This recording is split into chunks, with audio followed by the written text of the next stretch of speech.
We talk about a lot of heavy stuff on the Pro Life Guys podcast. Today we are talking children's books. I am going to be joined by author Courtney Siebring to talk about her new children's book, Spark of Life. Stay tuned.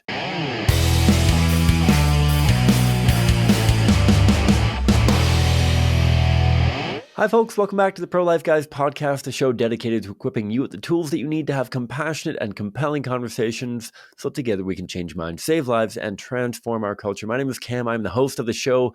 Thank you, Buckets, for joining in. It is a joy to have you along for the ride.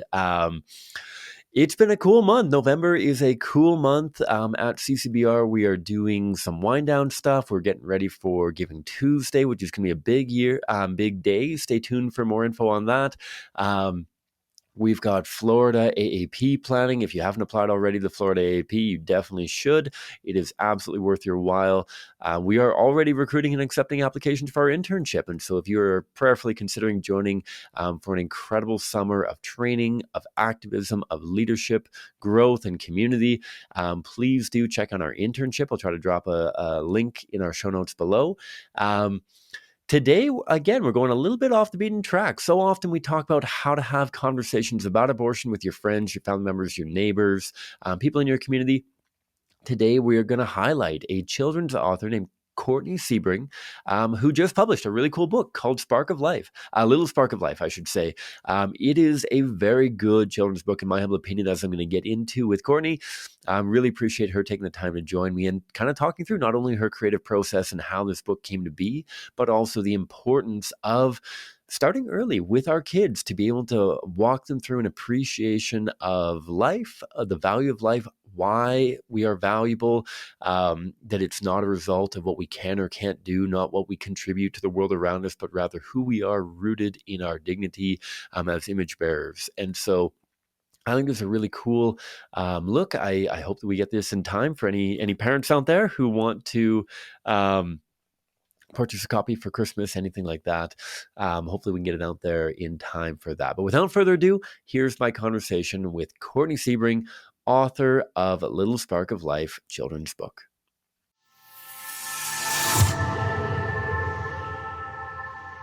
All right, Courtney, thank you so much for taking the time to join the Pro Life Guys podcast. How are you?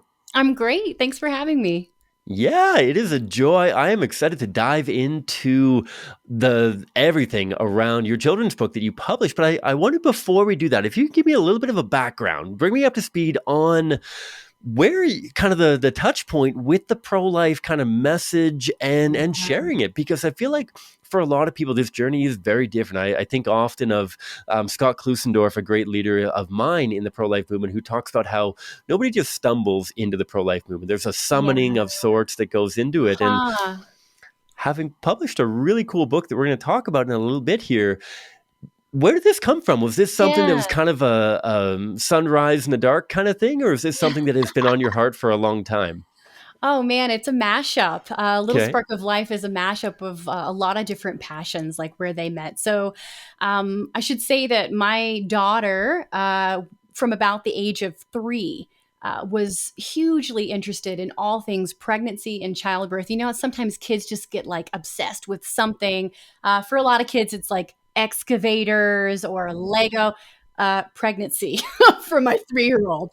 So, like entering in that conversation at an age appropriate way with her, it kind of started like a search for books in the library, and it came up kind of short, sort of along the same lines, along the same time, I should say. My husband and I started researching the pro-life movement in our local area of Halifax, Nova Scotia at the time. And it's kind of a crazy story. So we were on like a month-long road trip from Halifax down to Florida in our camper.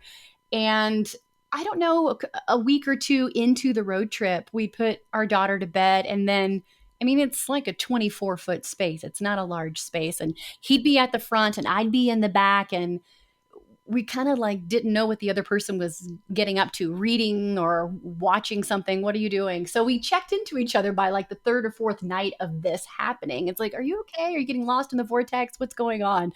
And unbeknownst to the other person, we were each watching like live action videos, and we were reading articles about um, just legislation around abortion in Canada. That's where we were living at the time, but also in the States. And it just, that's not a coincidence, you know, when two people are in a 24-foot space separated and like spending their evenings this way for almost a week. And so we talked about it and prayed about it. And we're like, okay, God's moving us into something. And we got involved with 40 Days for Life Vigil when we got back, and I just started researching it more. So that's kind of where my daughter's passion and then our interest in the pro-life movement kind of met up in this book. That makes a ton of sense. And I can definitely relate. I've got a almost 4-year-old daughter who is like one track mind on a different thing every month, it feels like. But for that month, holy moly, she is into it. I've got a 1-year-old son as well. Yeah. And he has just discovered the joys of reading in like the last month. And he Awesome. is lobbing books into our laps, my wife and I. I It's the love same that. book every time. Where's the Green Sheep? I don't even know who the author of Where's the Green Sheep, but he has latched onto that book for whatever reason. And beautiful how a child's mind can, start that kind of quest for adults as well. What is drawing into this? What do I know on the background? And so that's really cool. Yeah. And that kind of sets you on a journey. That sets you on a journey from Halifax to now living in Colorado and publishing a children's book. And Yeah. I feel like there's a lot of people, and I mean, my wife and I certainly do this all the time. We check out books in the library, and we're like, it doesn't seem like children's books are that difficult to write. I mean, this one that we Yeah. just checked down, they got a typo in it, or they're like, is it really that difficult? Yeah, And yet, right.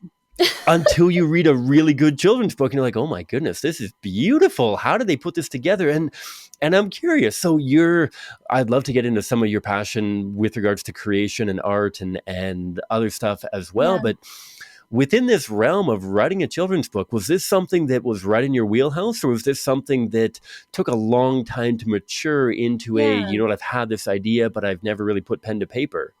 Yeah, I'd say yes and no. I mean, I've always written poetry, and that's the manuscript for Little Spark of Life started out as a poem.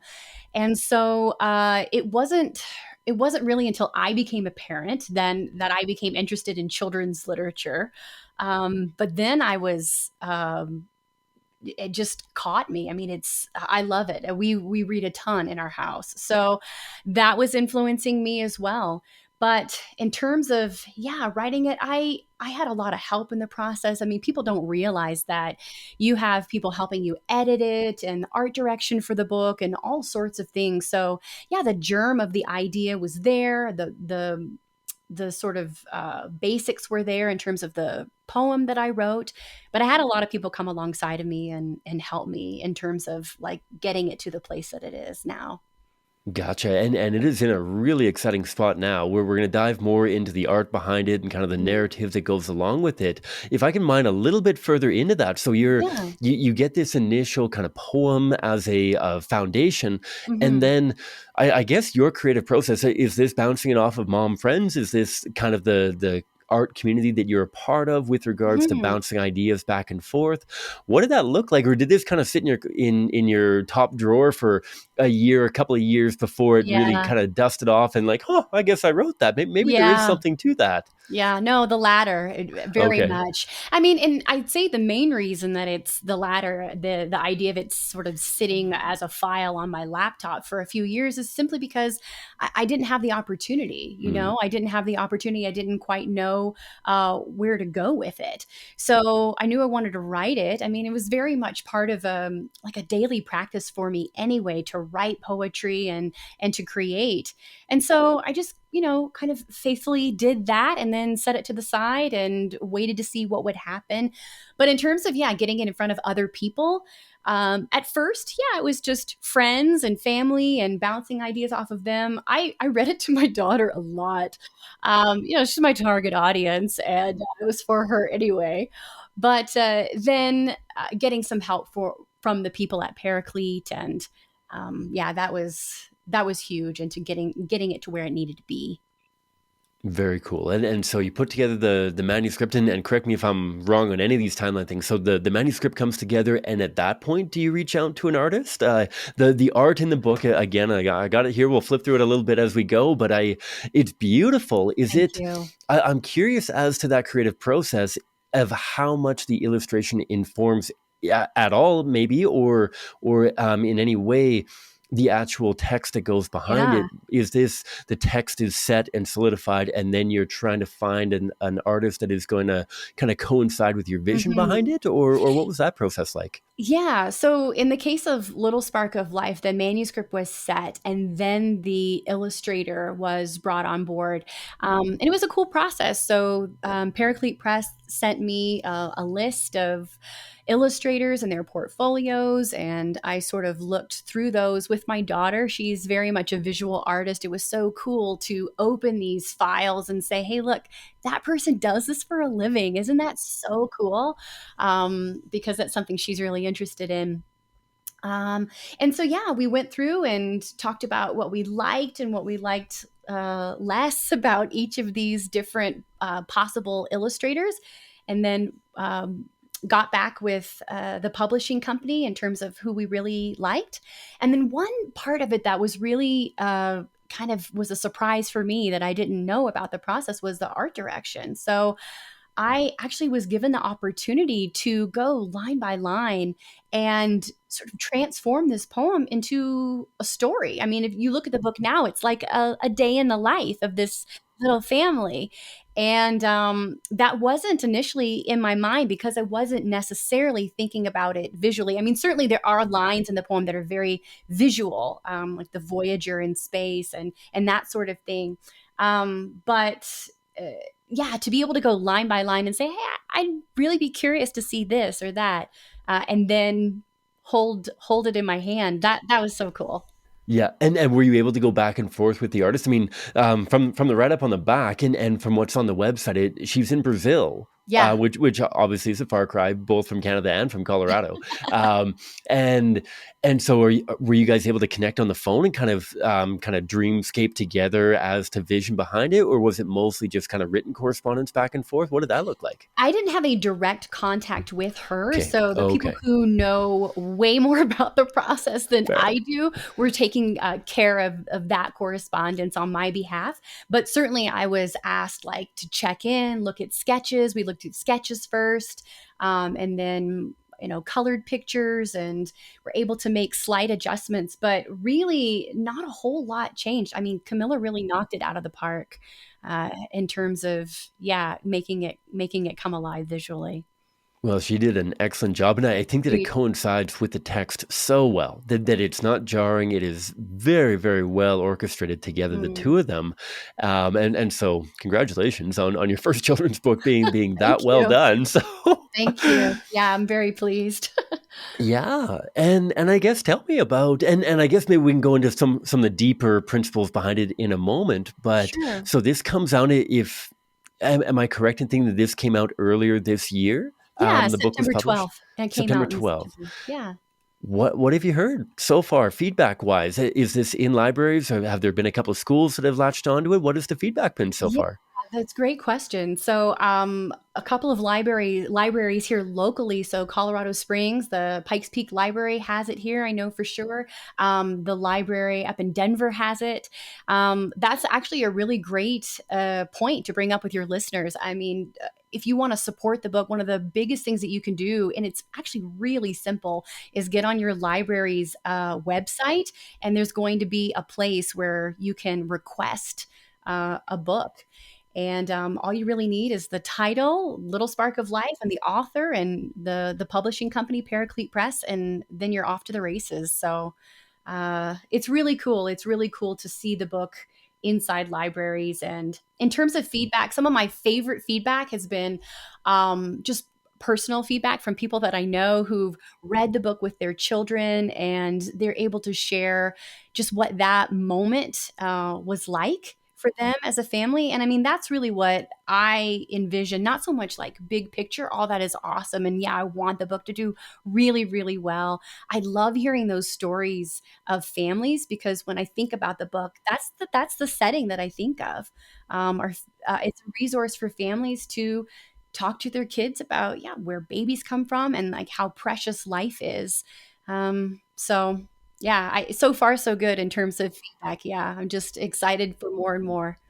Wonderful, wonderful. I'm sure that it's going to keep pouring in. And so maybe let's dive a little bit deeper into not necessarily the creative process. Maybe we get into that as well, but also just kind of the underlying principles. Because one thing that I Mm, think that you did so well, I mean, a bit of a confession to make to the audience. Sometimes I struggle with mm. pro-life and Christian content. Sometimes I feel like I'm So getting do I. bludgeoned with, with a hammer of like, oh my goodness, I go to the movies and I'm trying to support this good Christian film and I'm just getting beaten on every single issue all at the I hear same you, time. Holy man. moly, we're trying to I pack it all hear in here. you. And Same. yet you want to accomplish something as profound as being able to convey the beauty and at times the difficulty, but so much of the beauty of the journey of pregnancy to help a child. I mean, my Yeah. daughter went through it while my son was gestating in in my wife's womb. Hmm. What is happening? What is happening to mom? What is happening to our family? Right. How did you kind of approach your desire to be able to Hmm. convey that in a way that would resonate not only with your own daughter but also with children around the world? What kind of principles went through your mind for here's how I capture this in an age appropriate way, like you Yeah. said, that Yeah. isn't going to be that hammer trying to bludgeon somebody with the pro-life message? Yeah, that's such a great question. Because I am right with you in terms of being turned off sometimes to a lot of that quote unquote Christian content. And so for me, I think I try to not place it in a category, and hang with me while I'm. What I mean by that is, I think that as Christians, sometimes we're really good at separating this is sacred and this is secular, and it is all the Lord's. And especially something as basic and as like paramount as life. And so I think I tried to keep that in my mind. Like, it's all the Lord's. I don't need to dip into um, Christian culture or secular culture. Certain principles that were carrying me, I really wanted to, in a gentle and subtle way, hit on some pro-life apologetics in the book. And so you'll notice that I emphasize the fact that there are two separate bodies in one single place. Um, I mean, I need to flip through it to. um, let's see. Like from the very moment of conception, that's when a new life begins. A unique person from the very beginning. I'm trying to think of some others. I think at the very end of the book where I talk about um, it's not what they do, it's rather who they are, that we're all image bearers of God. I really try to touch on a lot of different specific pro-life apologetics. It was really important for me to choose the baby's gender, because now we're talking about a person. We can refer to her as she. It's not the baby or it. Um, just to drive home the fact that, yeah, we are talking about a little person here. Um, Exactly. yeah.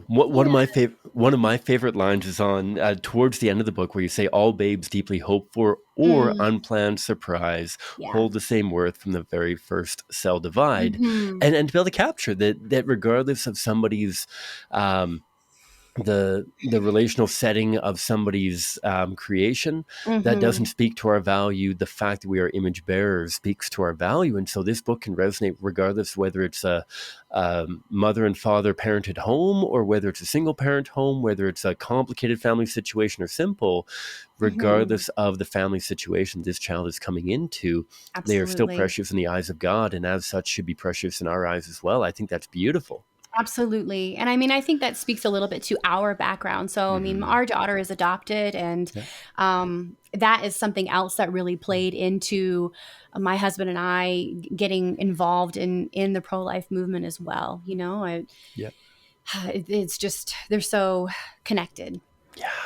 Yeah. Yeah, and that's so cool. And so you take that. The other thing that I loved is kind of the month by month look at gestational Mm, development and what is happening, because I find that so humanizing. And hmm. I know that was really important for our daughter as she was coming to expect her little brother to be born, to be able Hmm. to help her appreciate the humanity of this child and the definition Absolutely. and the concrete nature of this child, and not the theoretical principles of this child, I guess. Absolutely. And I mean, using your daughter as an example to say, like, oh, the baby has fingers, I have fingers. The baby has a heart, I have a heart. The baby has, can hear at this point, I can hear, and just be able to relate, like you're saying, on a human level with that growing baby.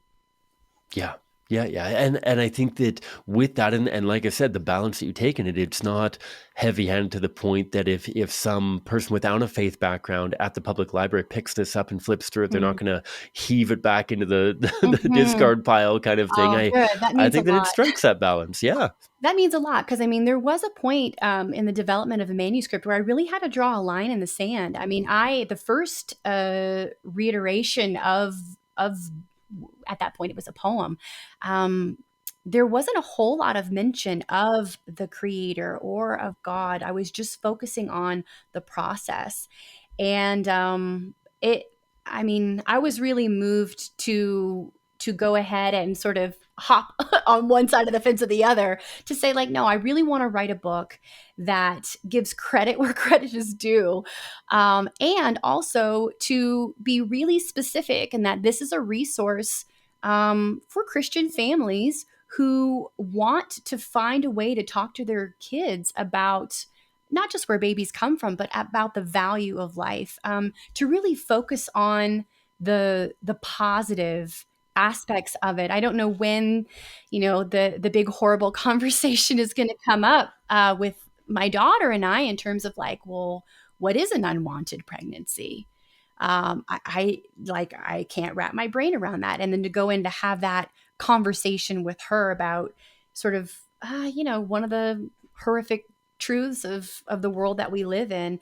I want it to be a stark contrast to the goodness and the beauty um, of life.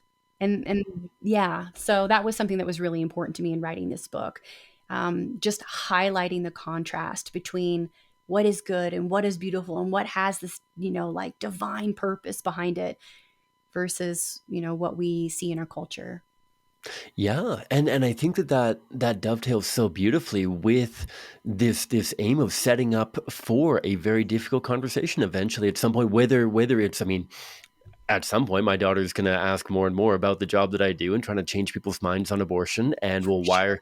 why are they holding that worldview in the first place? And she's not going to phrase it that way, but things like that. And I feel like this frames it so well as a launching pad for those difficult conversations, because whether Hmm. it's adoption, and I'd be curious in how you reflect upon this. I know that I've spoken to a number of adoptive children and parents, and even more so, people in the pro life movement who do not understand adoption any more than will just give your child up for adoption, or why aren't we Mm, just adopting a child, to be able to help them appreciate that adoption is so beautiful, because the profound courage that somebody might need to choose to say, you deserve more than I may be able to give in this moment. And mhm, this profound value is coming from you being an image bearer. And I value so mhm, deeply that I want to offer an opportunity that might provide and might honor that profound beauty and everything in a way that I'm in absolutely. my current life not able to offer, right?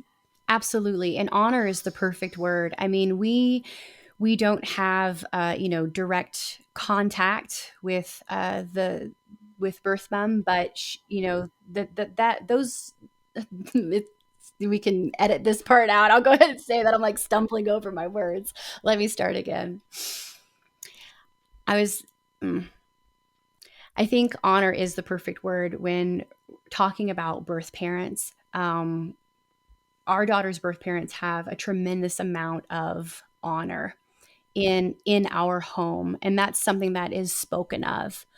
And so, yeah, it is a difficult situation. Um, you had mentioned people who say, "Well, just adopt." How many times I heard that? Like it's that simple. It's very complicated. It's very complex. And I mean, when human beings are involved in almost anything, it gets super messy. But it's so worth it.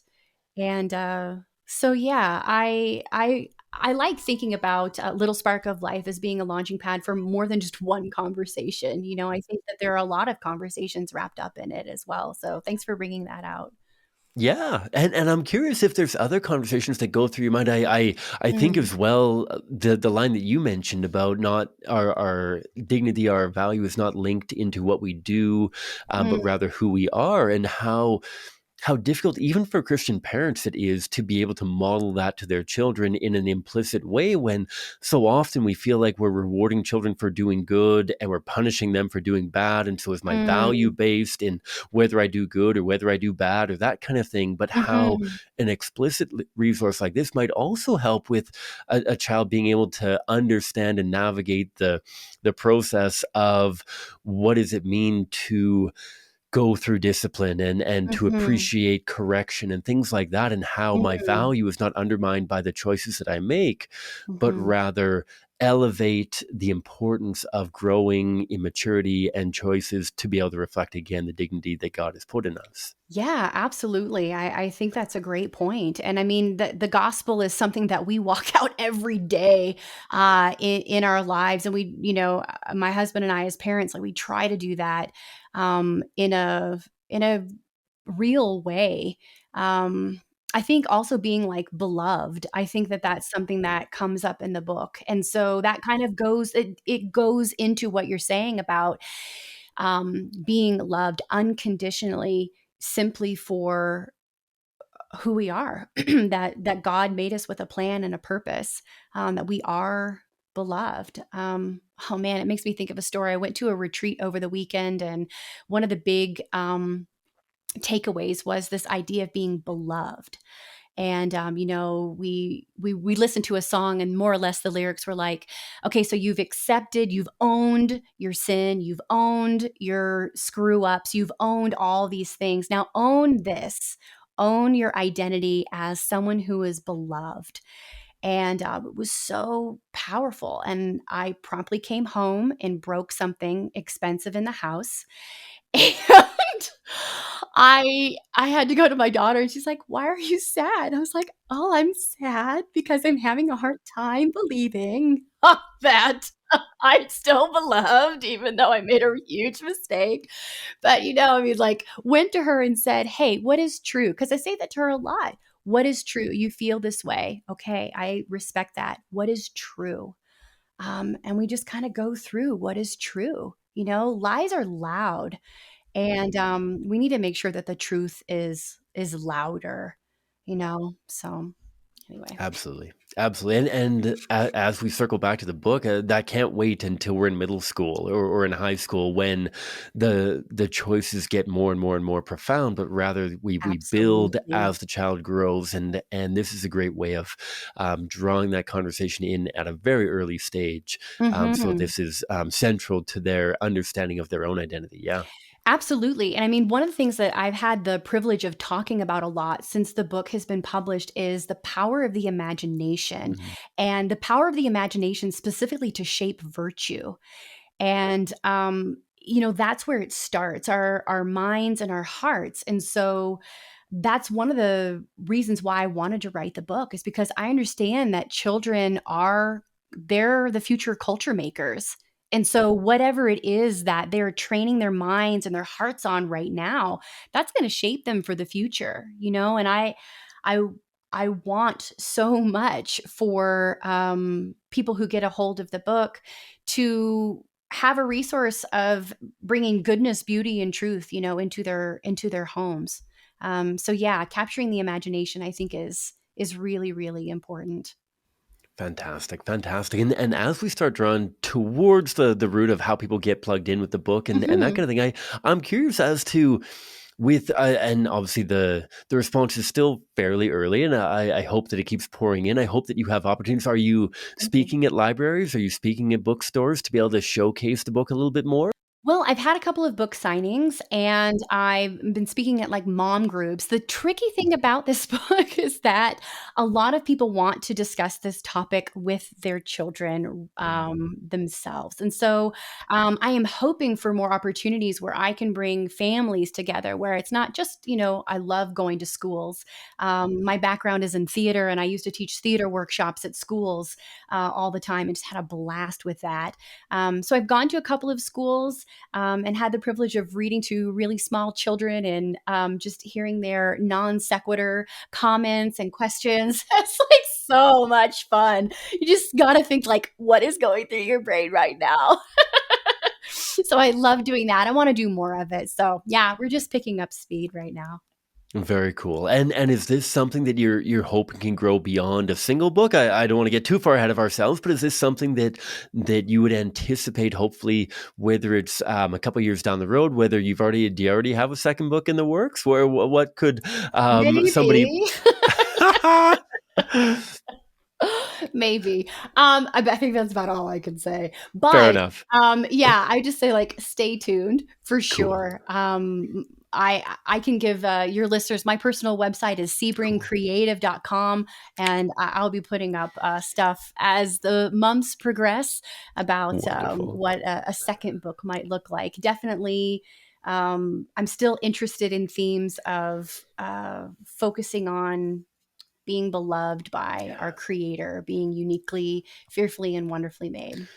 Gotcha. You do run a wonderful blog as well on your website. I will highly Thank you. endorse that. I've read through a couple of the articles. Your most recent one about inviting more people into the creative process, and not Yes, even inviting them into it, but rather opening their eyes to their own creative absolutely. participation. I think is so cool and a very Yeah. necessary message as well. Yeah, I'm so interested. So, anybody who is listening, please do contact me. I'm so interested in hearing about how creativity has impacted you and also just the intersection between art and faith. That is something that I am investigating right now, just because it's like what I'm going through in my personal walk. But yeah, I've got some really interesting stories coming up of people who are being just really, really creative. I'll tell one real quick. A friend who bought a missile silo in Kansas and is transforming that into an Airbnb. I mean, taking something that was meant I know, isn't that wild? Taking something that was meant for, destruction and turning it into this place where he's bringing people together and, just cultivating community. I love that. So, I wanna hear more stories like that or, people who don't consider themselves to be creative. Maybe you made a sandwich. You made something. That's creative. I wanna hear about it. Absolutely, that's super cool, and a very I mean, the two messages dovetail so closely when Mm. it comes to not only the value of preborn children. I feel like at times pro-lifers don't spend enough time considering how that reflects into our own lives, and so often Mm. I'm giving talks on how to change hearts and minds, how to speak to the heart of somebody that is holding the pro-abortion worldview, and how often Mhm. their value of preborn children is tied so directly to how they understand their own value and how they Mm. appreciate where they're at and where they fit into this wild world that we're living in, that kind of thing. And so to be able to nurture amongst peers this understanding of creativity and participation in creation Yeah.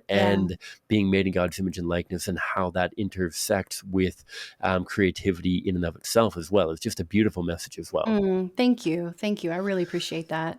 Yeah, most welcome. And so as we draw this up, then how do people get plugged in? I will give, as promised, I will give a contest in the conclusion of the show. But Thank you. where can people find more about the book? Where can they get access to it? How do they learn more, and how do they get their hands on a copy of it? Sure. So the best place for people to go would be to the book's landing page at littlesparkoflifebook.com. Um, Paraclete Press is still promoting their Light the Spark campaign right now. So people can save between like 15 and 40% off of their copies when they order through Paraclete Press. But, you can get it on Amazon and different places like that. So yeah, that's how they get plugged in and learn more about the book. Again, sebringcreative.com is my personal website. I will update kind of the news about what's going on with the book, and then other creative endeavors and calls to action for those of you that are listening. Very cool. Well, all of that will be dropped in the show notes below. And so if you're tuning in on YouTube or your favorite podcast or whatever it may be, you can check out the links there. Please do support the book and support Courtney in the growth and awareness of this for how we can better prepare our children to understand their own value and start the conversation for something that will grow in the years that follow through this book. So thank you a ton, Courtney, for taking the time to join me on the Pro-Life Guys podcast. And yeah, blessings on all of the upcoming. I hope that there's lots more opportunities coming forward for you. Thanks so much, Cameron. I appreciate it. My pleasure. All right, folks, that was my conversation with Courtney Siebring, author of Little Spark of Life children's book. I hope that you enjoy that as much as I do, and I hope that you are intrigued by the idea of a very well-written, well-illustrated children's book. I've got a copy of it right here, as I've flashed a few times throughout this episode. And if you want a chance to win this copy of the book, I am doing a giveaway. What you have to do, you have to be subscribed to our YouTube channel. You have to subscribe on our website to our newsletter. And this will be a contest we run through the website newsletter. And so go to prolifeguys.com. You got to sign up before the end of this week of posting. You got to sign up by the end of this week. I will have the contest details in that email that goes on. And so if you want a copy of this book, you want to be entered into the draw for it, you got to sign up. Not only do you need to be subscribed on YouTube, I'm going to be cross-referencing. I'm going to be making sure that you are signed up on YouTube and on our website. And then I'll be doing a giveaway. I'll be hopefully announcing the winner. I don't know for sure if it'll be next week's episode just because of the recording order and all that kind of thing. But do sign up, subscribe on there. What are you going to expect? What if you don't win? What if you do win? By subscribing on there, you're going to get an email that goes out once every week or two, maybe even less frequently than that, depending on how much time I have to send out content. What you get access to is early content. I'll be sending out early access to some of the episodes that are coming up. I'll have extra opportunities for suggestions for guests and the like there, as well as contests like this. And maybe even some promo codes for signups for different C-Spirit programming, whether it's crash courses or other events that we're hosting. And so please do that. Go to prolifeguys.com. I'll put it in the show notes below. I will also have a number of other links in the show notes below as well. And so please do that. Thanks a ton for joining along for the ride. Thank you for being a part of this episode. And I pray the Lord may bless you abundantly wherever you're at, however many hours are left in your day.